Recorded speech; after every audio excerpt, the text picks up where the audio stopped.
वज़ीर-ए-आज़म शहबाज शरीफ से peoples party, MQM, IPP और काफ लीग के वफूद की मुलाकातें। पीपल्स पार्टी के वज़ीर-ए-आज़म से मुजव्वज़ा 27वीं आईनी तरमीम की शिकों पर तफसीली मुशावरत। MQM की तजवीज़ आईनी तरामीम की मुजव्वज़ा ड्राफ्ट में शामिल होगी। नून लीग ने यकीन दहानी करवा दी। MQM ने वज़ीर-ए-आज़म को आईनी तरामीम के मरहले में मुकम्मल गैर मशरूत ताउन का यकीन दिलाया। IPP वफ्द से मुजव्वज़ा 27वीं आईनी तरमीम पर गुफ्तगू और मुशावरत हुई।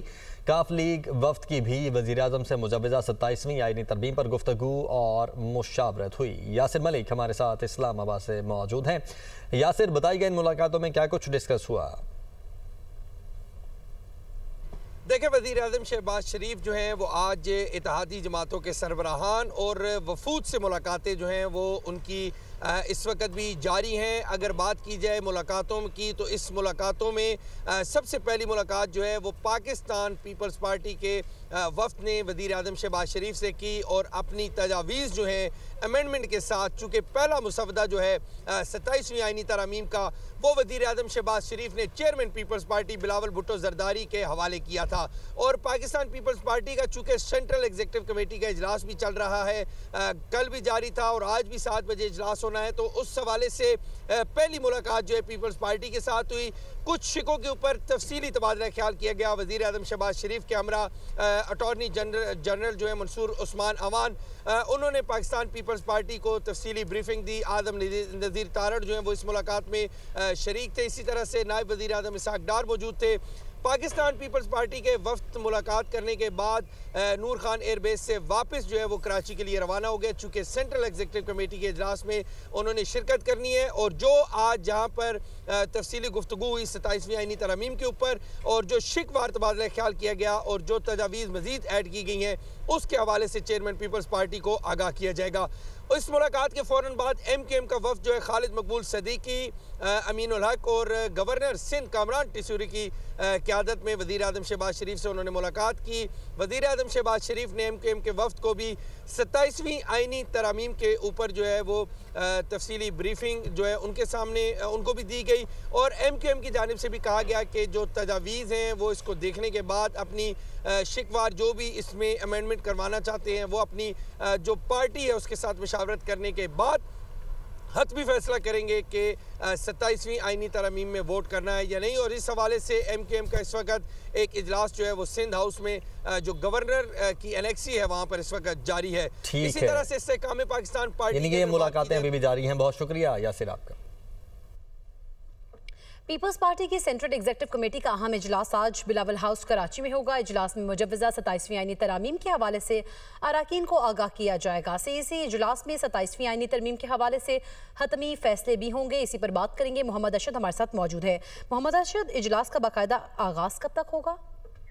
बिल्कुल देंगे। पाकिस्तान पीपल्स पार्टी की सेंट्रल एग्जीक्यूटिव कमेटी का इजलास आज दोपहर 3 बजे शेड्यूल था, ताहम इसको रीशेड्यूल किया गया और अब ये इजलास शाम 7 बजे जो है बिलावल हाउस कराची में जो है वो शुरू होगा, जिसमें जो तमाम तर जो शुरा हैं, जो अरकान है CEC के, उनको मुजव्वज़ा 27वीं आईनी तरामीम के हवाले से उनको जो है वो एतमाद में लिया जाएगा। और इसके साथ साथ हमारे ज़राए जो है वो इस बात से तस्दीक करते हैं कि पाकिस्तान पीपल्स पार्टी और नून लीग के जो कानूनी माहिरीन थे वो उनकी इस्लामाबाद में लंबी बैठकें लगी थी और उसके बाद दोनों जमातों में इलेक्शन कमीशन, आर्टिकल 245 और आईनी अदालत के 3 नुकात पर इत्तेफाक हुआ था। इसके अलावा जो दीगर जैसे कि NFC है और उसके अलावा जो महकमों को वफाक के सुपुर्द करने के हवाले से जो शिकें जो है वो जो डिस्कस की गई है पीपल्स पार्टी के साथ, उनके ऊपर जो है पीपल्स पार्टी तजद्दुद का शिकार है और यही वो तमाम तर पॉइंट्स हैं जिनके ऊपर आज सेंट्रल एग्जीक्यूटिव कमेटी के इजलास में उनके ऊपर इजलास 5 से 7 बजे के दरमियान में होगा। मोहम्मद अरशद आगाह कर रहे थे, आपका शुक्रिया। चेयरमैन PTI बैरिस्टर गौहर ने कहा है कि हम 27वीं आईनी तरमीम की मुखालिफत करेंगे। अभी तक हमें मालूम ही नहीं है कि इस तरमीम का ड्राफ्ट क्या है। सूबाई खुद मुख्तारी को नहीं छेड़ना चाहिए क्योंकि सूबों ने रूल्स बना रखे हैं, इसमें अमल दखल देने की ज़रूरत नहीं। 27वीं तरमीम में अगर वो हुकूमत हमारे से वो मांग रही है तो देखे आईन और कानून में ऐसा कोई नहीं है कि आप इंडिविजुअली कहें। हम हुकूमत की कोई अलाई नहीं है और ना ही हम उनकी ये इस्तिकाक मानते हैं। जो सूबों को मिनिस्ट्री डिवाल्व हुई है उसको आप रोल बैक न करें। NFC अवार्ड से रिलेटेड कानून साजी 1973 से आज तक उसमें चेंजेस नहीं हुई। स्पीकर पंजाब असम्बली मलिक अहमद खान ने कहा, सूबाई खुद मुख्तारी का बहुत बड़ा हामी और मरकजियत के मॉडल का नाकिद हूँ। इख्तियारात निचली सतह पर मुंतकिल करना होंगे। विफाक को माली मसाइल हैं तो नया फार्मूला बनाना चाहिए। 1973 का आइन पाकिस्तानी सियासत की बुनियाद है। मुतफ़िका दस्तावेज 1973 के आइन की तर्ज पर मुमकिन है। 18वीं आइनी तरमीम और NFC पर इतफाक हो सकता है। वो लाहौर में तकरीब से खिताब कर रहे थे। मैं सूबाई खुद मुख्तारी का बहुत बड़ा एडवोकेट हूँ। मैं मरकज़ियत के इस मॉडल पे नाकिद हूँ, मरकज़ियत के मॉडल का कि आप इख्तियारात को एक जगह पे मुज्तमे कर लें, उनको एक जगह पे इकट्ठा कर लें। और मैं ये पूछने में भी हक बजाने वो हूँ, अगर आप चाहते हैं कि वफाक के पास जो पीछे वसाइल रह गए हैं तो कोई फार्मूला डिवाइस करना है ना, तो उस फार्मूले को डिवाइस किया जा सकता है। पाकिस्तानी पॉलिटिक्स में एक भी 1973 डॉक्यूमेंट, अगर हम एक मुत्तफ़िका डॉक्यूमेंट 1973 के आइन की सूरत में दे सकते हैं, फिर 18वीं तरमीम के ज़रिए वो जो कबाहतें इसके अंदर आइन थी उनको ख़त्म कर सकते हैं, फिर एक मुत्तफ़िका डॉक्यूमेंट दे सकते हैं और फिर हम नेशनल फाइनेंस कमीशन पे सारे मुत्तफ़िक हो सकते हैं। न्यूज़ अपडेट्स अपने जानिब को बताएं कि पाकिस्तान और अफगान तालिबान रिजीम के दरमियान मुज़ाकरात इस्तांबुल में शुरू। ज़राए के मुताबिक अमन को बरकरार रखने के लिए मॉनिटरिंग और तस्दीक का तरीक़ाकार वज़ा करने पर बात होगी। तो पाकिस्तान और अफगान तालिबान रिजीम के दरमियान मुज़ाकरात इस्तांबुल में शुरू हो चुके हैं। ज़ीशान यूसुफ़ज़ई इस्लामाबाद से हमारे साथ मौजूद हैं। ज़ीशान, तो बाकायदा तौर पर यह मुज़ाकरात शुरू हो चुके हैं?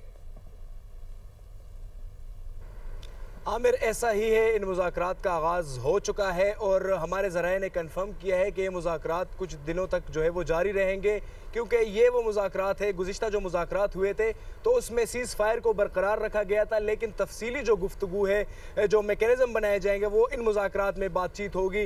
दोनों फरीक़ैन जो है वो अपनी अपनी जो तजावीज़ है वो पेश करेंगे और जिस मेकनिज़म की बातचीत की जा रही है उस पर बात होगी। इसके अलावा पाकिस्तान का जो एक अफ़गान तालिबान से पाकिस्तान मुतालबा कर रहा है कि अफ़गान सरजमीन जो है वो पाकिस्तान के ख़िलाफ़ दहशतगर्दी के लिए इस्तेमाल ना हो, तो उसको कैसे जो है कारामद बनाया जा सकता है। और TTP को और इस समय जो दीगर तंजीमें हैं तो उनको पाकिस्तान का मुतालबा है कि उनके खिलाफ कार्रवाई की जाए, तो इस तमाम तर सूरत हाल पर बात होगी। दूसरा, हमारे ज़राए ने यह भी बताया है, दफ्तर खारजा के ज़राए ने, कि अफ़गान तालिबान से डिमांड्स की जा रही है कि चीज़ें जो है वो इन रिटर्न दे दे, तो अब ये पता लगेगा कि अफ़गान तालिबान आया अब तैयार हो चुके हैं या नहीं, कि वो इन राइटिंग चीज़ें देने के लिए तैयार है या नहीं। तो मीडिएटर्स की मौजूदगी में मुज़ाकरात हो रहे हैं। और इसके अलावा अगर हम गुज़िश्ता मुज़ाकरात के इख्तिताम पर जो एक एलामिया जारी हुआ था उसका जायज़ा लिया जाए तो उसमें वाज़ेह बताया गया था इस मैकेनिज्म के बारे में। उसके अलावा उसमें एक और बात बताई गई थी कि जो भी फरीक जो बातें तय हो जाए और उसकी मुखालफत करे तो उन पर सज़ा आयद की जाएगी। तो इन तमाम तर चीज़ों को ज़ेर गौर लाया जाएगा और तमाम चीज़ों को ज़ेर गौर लाया जाएगा। बहुत शुक्रिया आपका। Chairman joint chief of staff committee general Sahir Shamshad Mirza का ब्रुनाई दारुल इस्लाम का दौरा। ISPR के मुताबिक जनरल साहिर शमशाद मिर्जा की सुल्तान ब्रुनाई दारुल इस्लाम से मुलाकात हुई। वज़ीर दिफा दोम और commander royal Brunei armed forces से अलग अलग मुलाकातें हुई। मुलाकातों में आलमी और इलाकाई सलामती के माहौल पर तबादला ख्याल किया गया। जनरल साहिर शमशाद मिर्जा ने ब्रुनाई के साथ दिफाई ताल्लुकात मजीद मजबूत बनाने के अज़्म का इजहार किया। जनरल साहिर शमशाद मिर्जा ने दारुल अमान में मुरा नेवल बेस और defence academy royal Brunei arm forces का भी दौरा किया। जनरल साहिर शमशाद मिर्जा ने इलाकाई अमन और इस्तेहकाम में पाकिस्तान की शराकत पर गुफ्तगू की। 19 ममालिक के अफसरान समेत कमान एंड स्टाफ कोर्स के तलबा से बातचीत की।